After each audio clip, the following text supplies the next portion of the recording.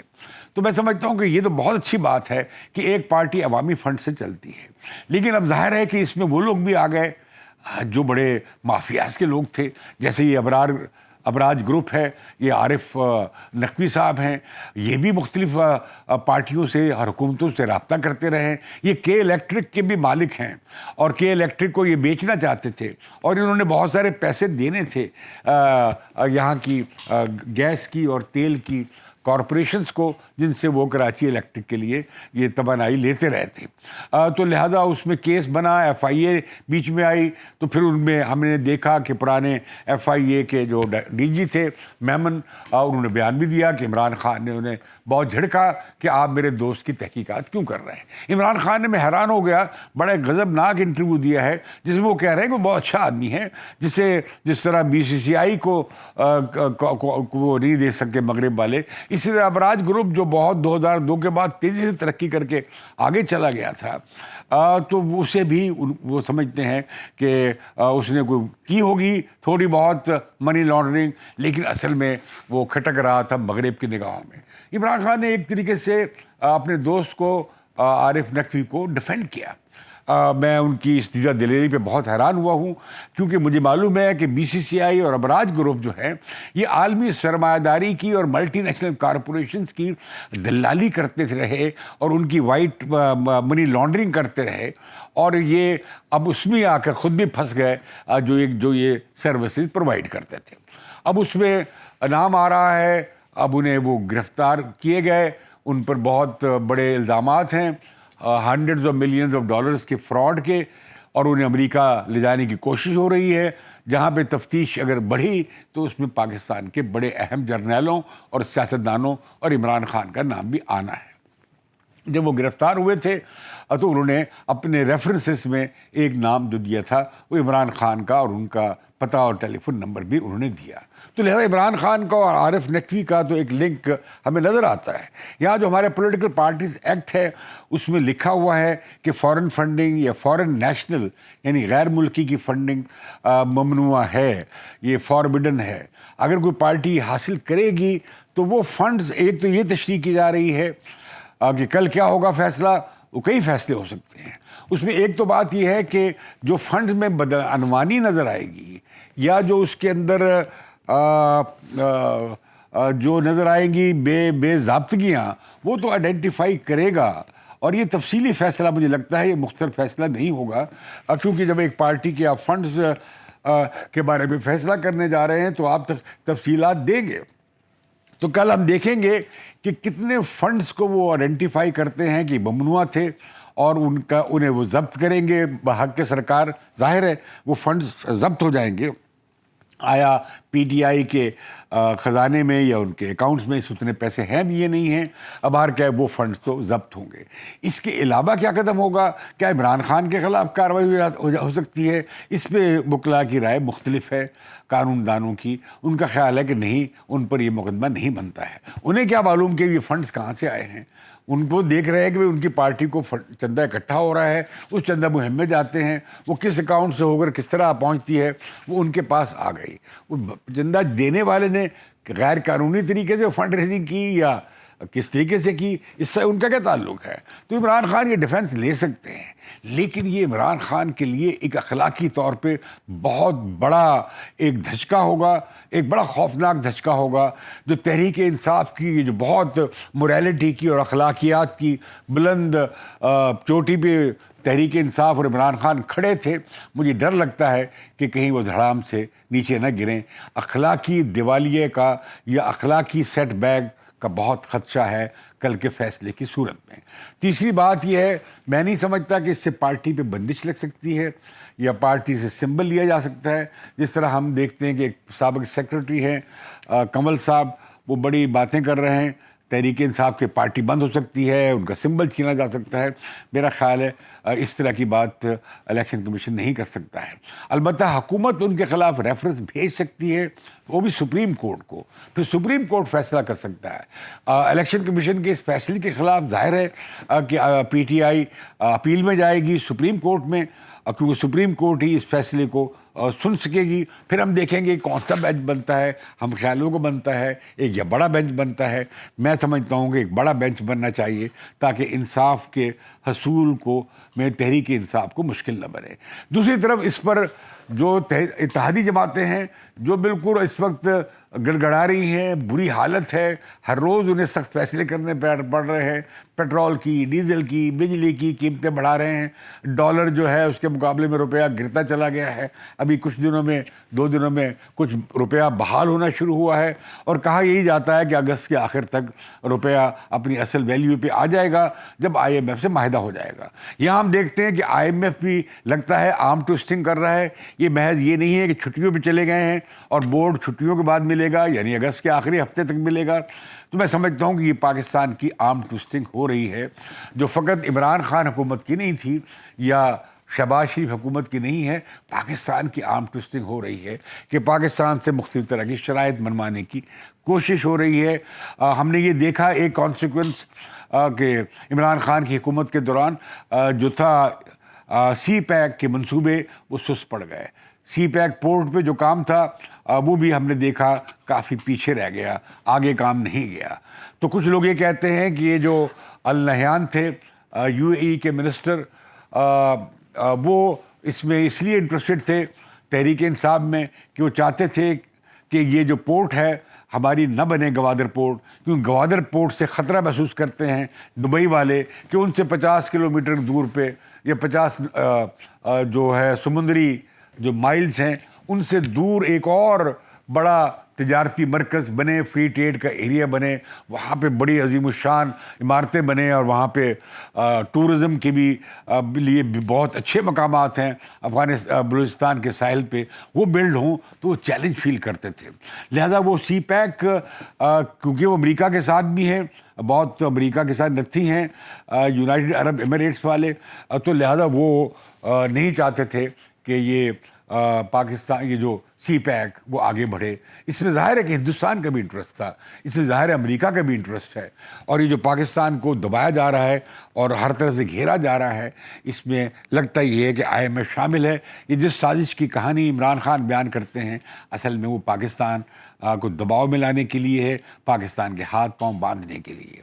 اس میں ہمیں پاکستان چونکہ بہت دستنگر ملک ہے, ہم چونکہ بیرونی امداد اور بیرونی قرضوں کے عادی ہیں, اس کے بغیر ہمارا خسارے پورے نہیں ہوتے.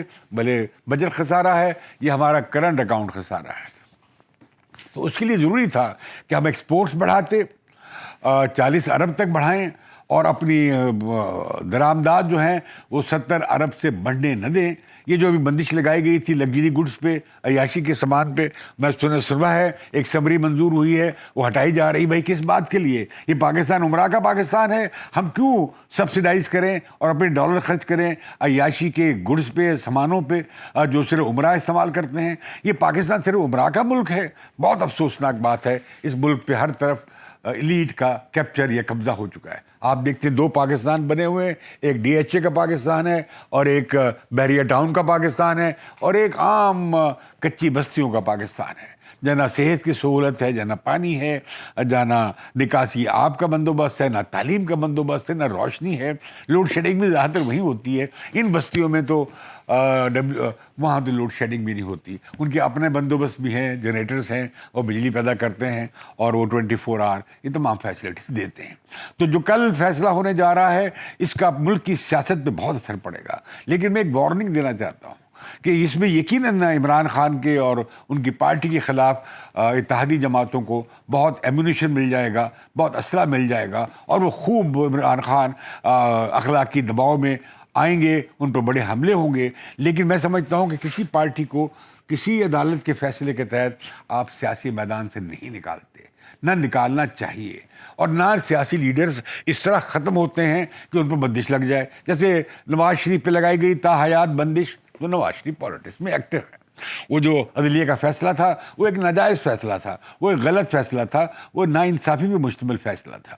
آپ زیادہ سے زیادہ ایک ٹینیور کے لیے کسی کو ڈسکوالیفائی کر سکتے تھے، تا حیات ڈسکوالیفائی کرنے کا تو وہ جو چاچا رحمتے تھے وہ انہی کا کارنامہ تھا. ایسے بدترین چیف جسٹس ہمیں ملتے رہے ہیں جو اپنی ذاتی ومس پہ فیصلے کرتے رہے ہیں. میں سمجھتا ہوں کہ عمران خان کو بھی اگر ان کے خلاف یہ ریفرنس جائے گا کہ وہ صادق امین رہے یا نہیں رہے، میں نہیں سمجھتا کہ ان کے ساتھ بھی وہی سلوک ہو جو نواز شریف کے ساتھ کیا گیا تھا. نواز شریف کے ساتھ کیا جانا سلوک بھی ختم ہونا چاہیے، اس کا ازالہ ہونا چاہیے، اور نہ عمران خان کو اسی تیغ پہ چڑھا دینا چاہیے، اسی پھانسی پہ چڑھا دینا چاہیے جو کہ جس طرح کہ نواز شریف کو کیا گیا. میں سمجھتا ہوں کہ عمران خان اور پی ٹی آئی کا مقابلہ اتحادی جماعتیں سیاسی میدان میں کریں. اب ان کے پاس ایک آ گیا ہے، کل آ جائے گا، کل کے فیصلے کے بعد کچھ ثبوت آئیں گے، وہ فیصلہ آئے گا جسے وہ عمران خان کے خلاف استعمال کر سکتے ہیں. اور عمران خان کا بھی حق ہوگا کہ وہ اپنی وضاحت پیش کر سکیں، اپنے آپ کو ڈیفینڈ کر سکیں اور اس کے خلاف سپریم کورٹ میں جا سکیں اور اپنا دفاع کر سکیں. میں سمجھتا ہوں کہ آج میں تقریر سن رہا تھا عمران خان کی، انہوں نے کہا میں اب پارٹی کو نظریاتی پارٹی بناؤں گا، لیکن ساتھ ہی کہا کہ میری پارٹی کو ہی نہیں پتا میرا نظریہ کیا ہے. یہ بات درست ہے کہ عمران خان کا کوئی نظریہ نہیں ہے. انہوں نے 5-10 نظریات اکٹھے کر کے ایک چورن بنایا ہوا ہے، ایک مسالہ بنایا جو ہر ایک کو بیچتے رہتے ہیں. اس میں مذہب بھی ہے، اس میں قوم پرستی بھی ہے، اس میں ویلفیئر اسٹیٹ بھی ہے، اس میں ریاست مدینہ بھی ہے، اس میں مغربی جمہوریت بھی ہے، اس میں آمریت بھی ہے، نہ جانے اس میں خلافت بھی ہے، نہ جانے کیا کچھ ہے اس میں. تو عمران خان کو پہلے تو اپنا نظریہ واضح کرنا چاہیے. پھر دوسرا انہوں نے کہا کہ وہ اپنی تنظیم بنائیں گے. میں سمجھتا ہوں یہ وقت آ گیا کہ عمران خان تنظیم بنائیں، لیکن کل کے فیصلے کے بعد یہ میک اور بریک سچویشن ہے. یا تو وہ اس سے نکل آئیں گے یا وہ بالکل ٹوٹ پھوٹ جائیں گے، یا پھر یہ کہ اس کو وہ برداشت کر پائیں گے، ہضم کر پائیں گے اور ان کی مقبولیت جو ہے اور ان کی حمایت میں کبھی واقعہ نہیں ہوگی. لیکن میرا خیال ہے کہ کل کے فیصلے کے بعد گو کہ انہوں نے بہت مہم چلائی ہے الیکشن کمیشن کی جانبداری کے نام نہاد جانبداری کے حوالے سے، لیکن میں نہیں سمجھتا کہ کل کے فیصلے کے بعد ان پر اس کا منفی اثر ضرور پڑے گا. کس حد تک پڑے گا اس کے بارے میں نہیں کہہ سکتا. لیکن میں پی ٹی آئی کو اور عمران خان کو رائٹ آف کرنے کے لیے تیار نہیں ہوں، جس طرح کہ اب بہت زیادہ پرو حکومت نواز صحافی اور تجزیہ کار یہ بیان کرنے کی کوشش کریں گے. میں سمجھتا ہوں کہ جو کل کا دن پاکستان کی سیاست میں ایک اور سنگ میل ثابت ہوگا، اور میں یہ امید کرتا ہوں کہ برا سنگ میل ثابت نہ ہو ایسے میں کہ جبکہ دیگر پارٹیوں کے پیپلز پارٹی اور نون لیگ کے کیسز بھی اسی کمیشن کے سامنے ہیں. گو کہ وہ 1 سال ہوا ہے ان کیسز کو. میں سمجھتا ہوں ان کا بھی جلدی فیصلہ ہونا چاہیے تاکہ یہ نظر نہ آئے کہ صرف ایک پارٹی کا. اور میں یہ وارن کر دوں کہ تمام پارٹیوں کے پاس جو اکاؤنٹس ہیں وہ بڑے بوگس ہیں، ان کے الیکشن بھی بڑے بوگس ہیں. تو اس بارے میں پارٹیوں کو سنجیدگی سے سوچنا چاہیے. مجھے آج کی نشریات سے اجازت دیجیے، بدلوں کی نشریات سے، اور بدلوں کی نشریات کو دیکھیے بھی اور سبسکرائب بھی کیجیے. آپ کا شکریہ.